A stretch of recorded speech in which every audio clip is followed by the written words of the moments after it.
Introduction, pourquoi parler des différences? Les différences entre les hommes et les femmes ont été un sujet de débat, d'étude et de fascination depuis des siècles. Dans l'histoire, ces différences ont souvent été exagérées ou mal comprises, servant parfois de justification à des systèmes inégalitaires ou à des stéréotypes rigides. Mais au-delà de ces perceptions simplistes, qu'en est-il réellement? Pourquoi est-il important de continuer à explorer ces différences aujourd'hui? 1. Repenser les idées reçues. Les différences entre les sexes sont souvent abordées à travers des clichés qui simplifient ou déforment la réalité. L'idée que les hommes seraient plus rationnels et les femmes plus émotives est encore largement répandue, bien que de nombreuses recherches en sciences humaines et sociales aient démontré la complexité de ces traits. Comprendre les différences de manière nuancée nous permet de dépasser ces stéréotypes et d'apporter un éclairage plus objectif et scientifique sur la question. 2. La biologie versus la culture. Pendant longtemps, les différences observées entre les hommes et les femmes ont été attribuées exclusivement à la biologie. Cependant, nous savons désormais que la culture et la société jouent un rôle immense dans la formation des comportements et des identités de genre. Il est donc crucial de dissocier ce qui relève de la biologie et ce qui est influencé par des facteurs sociaux et culturels. Ce livre se propose d'explorer les frontières entre ces deux dimensions. 3. L'évolution des rôles de genre dans la société. Les attentes sociétales concernant les hommes et les femmes ont considérablement évolué au fil du temps, et ce changement est particulièrement visible au cours des dernières décennies.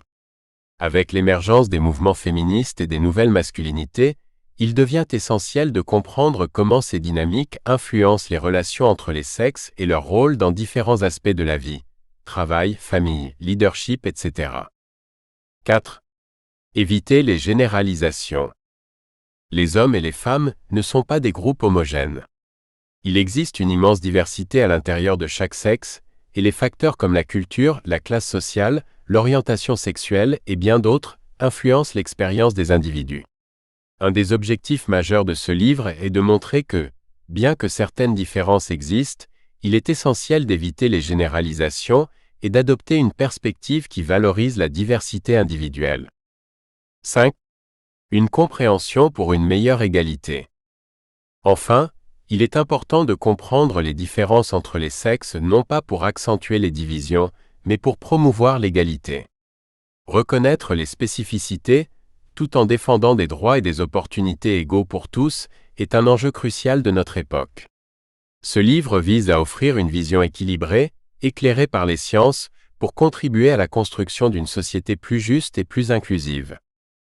Ainsi, cette introduction nous invite à entamer un voyage intellectuel pour comprendre les différences entre hommes et femmes, non pas comme une source de division, mais comme une opportunité de célébrer la diversité et de construire des relations basées sur le respect et la compréhension mutuelle.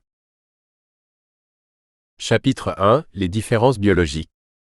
1.1. Anatomie et physiologie. Les différences biologiques entre les hommes et les femmes se manifestent principalement par des variations dans l'anatomie et la physiologie. Ces distinctions, bien que cruciales pour la reproduction et certaines fonctions biologiques, n'expliquent pas à elles seules les différences comportementales ou psychologiques souvent associées au sexe. 1.1. Différences sexuelles primaires et secondaires.